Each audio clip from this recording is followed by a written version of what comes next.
Selamat siang Bapak Ibu guru semua.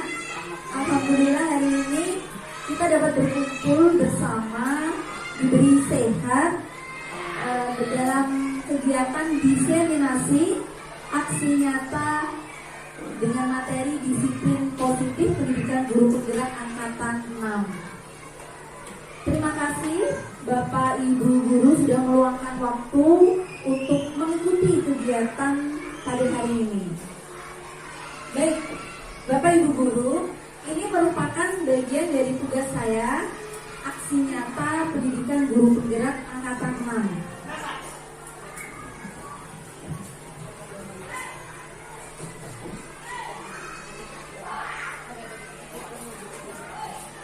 Ya, oleh Anita Eka Saputri, SPDSJ, calon guru penggerak angkatan 6 Kota Banjarbaru. Yang pertama, apa makna disiplin? Adakah yang ingin menyampaikan pendapat? Apa makna disiplin? Taat pada peraturan. Oke, Bu Ais, taat pada peraturan. Ada lagi? Tepat waktu.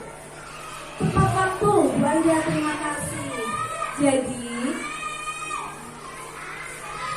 Ki Hajar Dewantara menyatakan bahwa di mana ada kemerdekaan, disitulah harus ada disiplin yang kuat.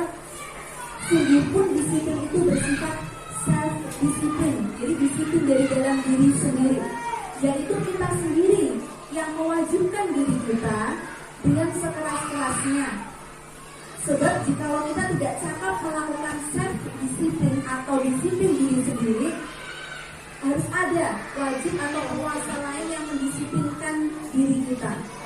Dan peraturan demikian itulah harus ada di dalam suasana yang merdeka. Jadi disiplin itu adalah disiplin self-disiplin, disiplin diri sendiri, tetapi juga dilaksanakan dalam suasana yang merdeka. Ini dalam Ki Hajar Dewantara Pemikiran Konsepsi Keteladanan Sikap Merdeka cetakan kelima tahun 2013 halaman 470. Nah, disiplin diri itu mengacu pada nilai-nilai kebajikan universal dan harus memiliki motivasi intrinsik. Nilai-nilai kebajikan universal itu adalah sifat-sifat positif manusia yang merupakan tujuan mulia yang ingin dicapai setiap individu. Nilai-nilai kebajikan universal itu adalah sifat-sifat positif manusia yang merupakan tujuan mulia yang ingin dicapai setiap individu. Baik. Nilai-nilai kebajikan universal ini banyak sekali sebenarnya. Namun yang relevan atau yang sekarang sedang ramai digaungkan itu adalah profil pelajar Pancasila. Ada berapa Bapak Ibu profil pelajar Pancasila?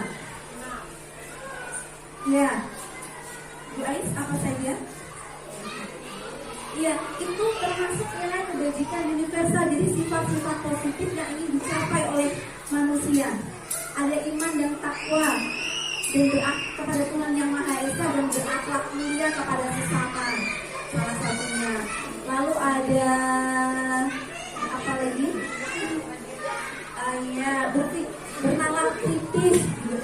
Ada 6. Jadi itu adalah nilai-nilai kebajikan, salah satu nilai kebajikan universal. Kemudian memiliki motivasi intrinsik, itu artinya disiplin itu harus motivasi dari dalam diri sendiri. Itu disiplin yang paling baik, bukan disiplin karena tekanan atau paksaan dari orang lain yang merupakan faktor ekstremisme. Iya, apa Bu Aida tadi profil pelajar Pancasila? Bertakwa kepada Tuhan, bertakwa kepada Tuhan Yang Maha Esa, dan berkebinekaan global, gotong royong, mandiri, iya.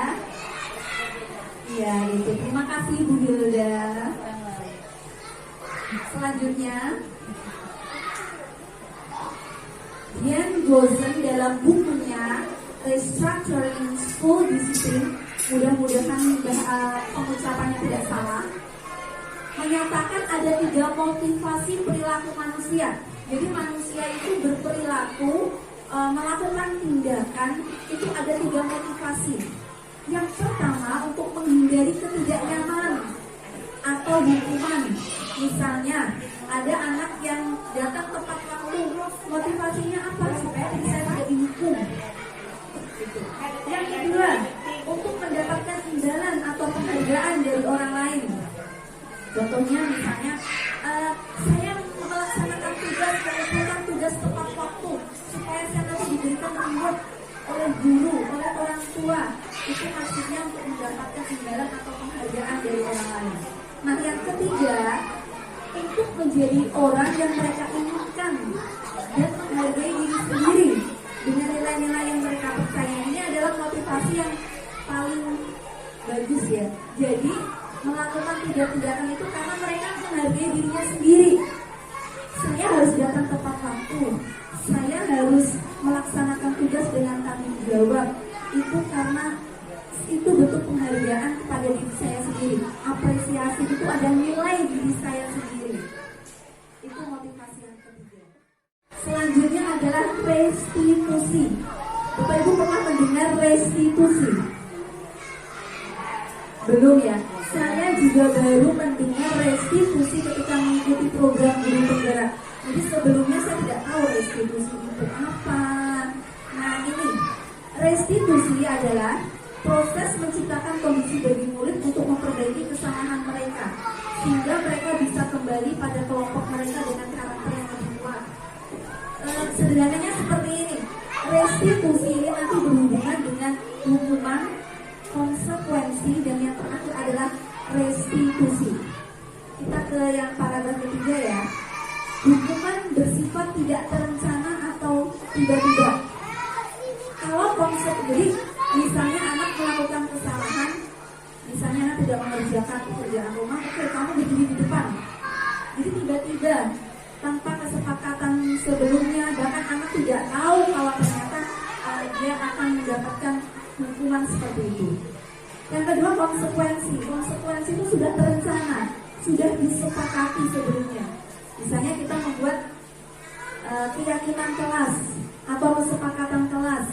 Misalnya tidak mengerjakan tugas, konsekuensinya apa, seperti itu. Nah, ini saya coba bukakan LMS, coba kita bahas bersama-sama untuk membedakan sanksi atau konsekuensi dan hukuman. Yang pertama, mencatat 100 kali di dalam buku kalimat saya tidak akan terlambat lagi karena terlambat sekolah. Jadi ada anak terlambat datang ke sekolah, kemudian oleh gurunya diberi tugas mencatat 100 kali di dalam buku kalimat saya tidak akan terlambat lagi. Kira-kira sanksi, konsekuensi atau hukuman? Silakan. Gak apa-apa, saya dengar tidak apa-apa. Jadi anak datang terlambat. Oke, kita lihat ya. Kita lihat. Ternyata adalah sanksi atau konsekuensi. Selanjutnya, nah ini, lari mengelilingi lapangan basket 2 kali karena terlambat hadir di sekolah. Baik. Wah, benar. Selanjutnya, membersihkan coretan yang dibuatnya di meja tulis. Wah, pinter. Kita lihat dulu. Ya, benar. Murid diminta untuk push up 15 kali karena tidak menggunakan masker ke sekolah. Hukuman, itu suaranya semangat sekali. Ya, benar. Lanjut. Menggantikan kertas tugas teman yang telah dicoret-coret. Ya, benar. Berjemur di lapangan basket pukul 12 siang karena ngobrol. Hukuman. Ya, lanjut. Murid diminta bertelanjang kaki di sepanjang hari karena tidak menggunakan sepatu warna hitam sesuai peraturan sekolah. Dari sebelah sini, hukuman atau konsekuensi?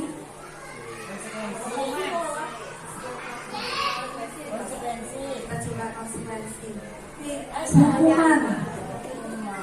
Iya, karena dia tidak memakai sepatu, langsung dihukumnya bertelanjang kaki. Berdiri di depan kelas sambil mengangkat kaki, karena sambil mengangkat satu kaki. Hukuman. Kita lihat, benar. Membersihkan tumpahan air di meja tulis karena tersenggol. Konsekuensi. Lanjut, kehilangan 10 menit jam istirahat untuk mengerjakan tugas karena terlambat datang dan tertinggal pelajaran 10 menit. Konsekuensi. Duduk di bangku di pinggir lapangan pada jam istirahat, tidak diizinkan bermain oleh guru tiket karena mencederai teman. Mencederai teman saat bermain di lapangan. Jeng konsekuensi ternyata. Terlambat hadir di pembelajaran dari 15 menit. Terlambat 15 menit, kemudian diminta untuk tinggal 15 menit sesudah kelas usai untuk membahas ketertinggalan tadi. Sanksi atau konsekuensi. Iya, benar. Lari mengelilingi lapangan basket 2 kali karena terlambat 10 menit untuk pelajaran PJOK. Hukuman. Sanksi atau konsekuensi. Membersihkan WC sekolah karena mematahkan pensil kawannya.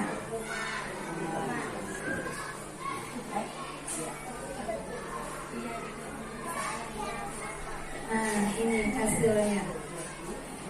Nah, jadi kesimpulannya tadi ya. Kalau hukuman itu tidak terencana, tiba-tiba dan tidak relevan dengan pelanggaran atau kesalahannya. Tapi kalau konsekuensi ya relevan, tapi berdasarkan kesepakatan. Nah, kalau restitusi nanti beda lagi. Menurut Kiai Dewantara ini, restitusi ini merupakan proses yang paling tinggi dalam menyikapi siswa yang melakukan kesalahan atau pelanggaran.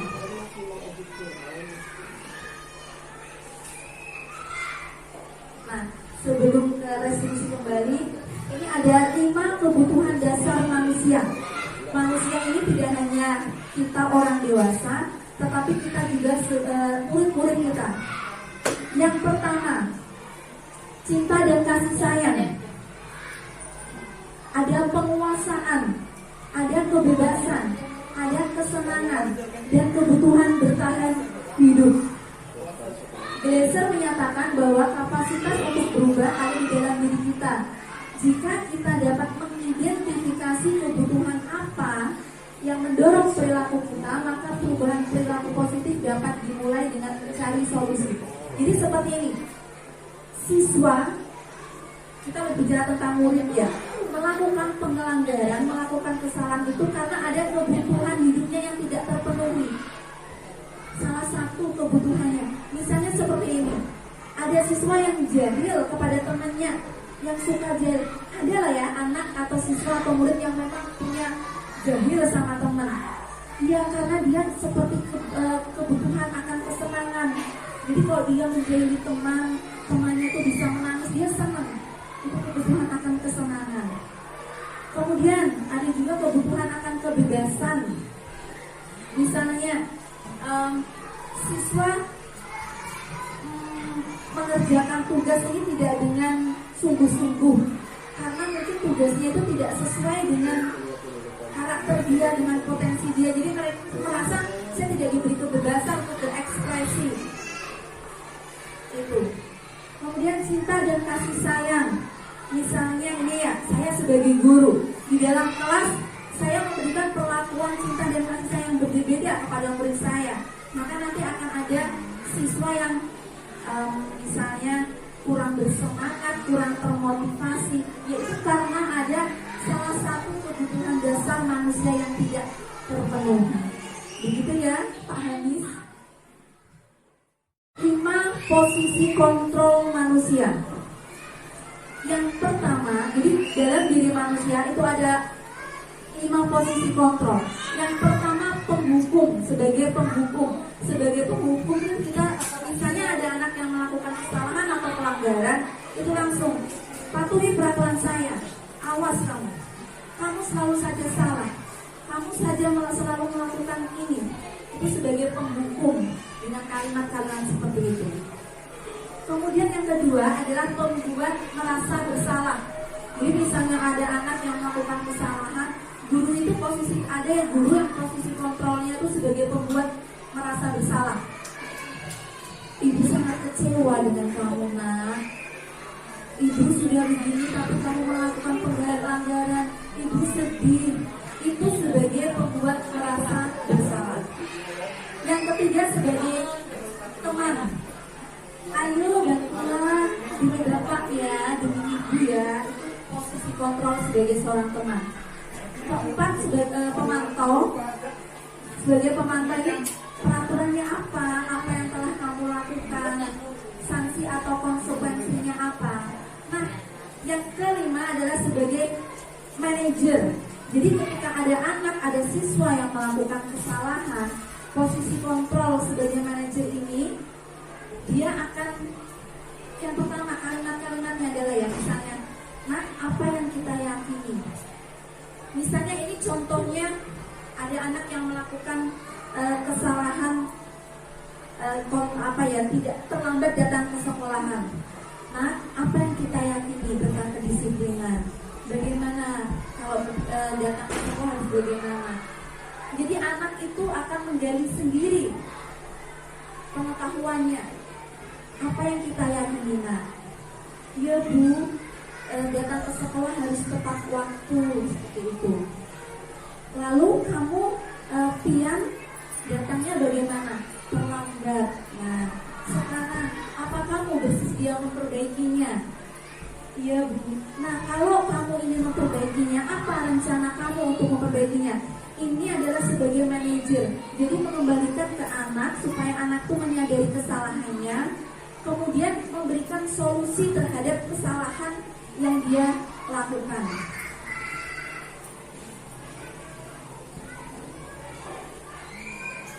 Ini kita kembali lagi ke segitiga restitusi. Tadi restitusi ya. Nah, segitiga restitusi itu ada menstabilkan identitas, menanyakan keyakinan, validasi tindakan yang salah. Setiap orang pernah melakukan kesalahan, benar ya Bapak Ibu? Benar, saya sendiri juga sering melakukan kesalahan sebagai seorang guru. Begitupun juga murid. Ketika murid ada melakukan kesalahan, maka ketika menstabilkan identitas, ini kalimatnya adalah setiap orang memang pernah melakukan kesalahan. Kemudian kamu bukan satu-satunya yang pernah melakukan ini. Kalau sudah, yaitu menanyakan keyakinan, nilai-nilai apa saja yang telah kita sepakati. Misalnya tadi kembali ke anak yang datang terlambat datang ke sekolah. Jadi sebagai guru, kalau misalnya kamu terlambat, kamu misalnya push up, itu berarti apa? Hukuman ya. Kalau konsekuensi, bedanya konsekuensi. Nah, kalau datang terlambat, konsekuensinya apa? Misalnya, saya harus begini bu, itu konsekuensi. Tapi kalau restitusi, itu dengan ini. Yang pertama, nah, iya setiap orang memang pernah melakukan kesalahan. Kemudian ditanya anaknya, keyakinan apa nak yang telah kita sepakati? Kamu ingin menjadi orang yang seperti apa? Kamu menyadari, apakah kamu menyadari kamu melakukan kesalahan? Jadi anak sadar, oh iya bu, saya melakukan kesalahan. Kemudian yang terakhir, validasi tindakan yang salah. Nah, sekarang karena kamu sudah melakukan kesalahan, menurutmu apa rencana yang akan kamu lakukan supaya bisa memperbaiki kesalahan? Jadi mengembalikan ke siswa, kira-kira apa yang akan dia lakukan untuk memperbaikinya. Jadi dalam segitiga restitusi itu anak menyadari kesalahannya, anak memperbaikinya dengan keyakinan dari dalam diri sendiri. Seperti restitusi.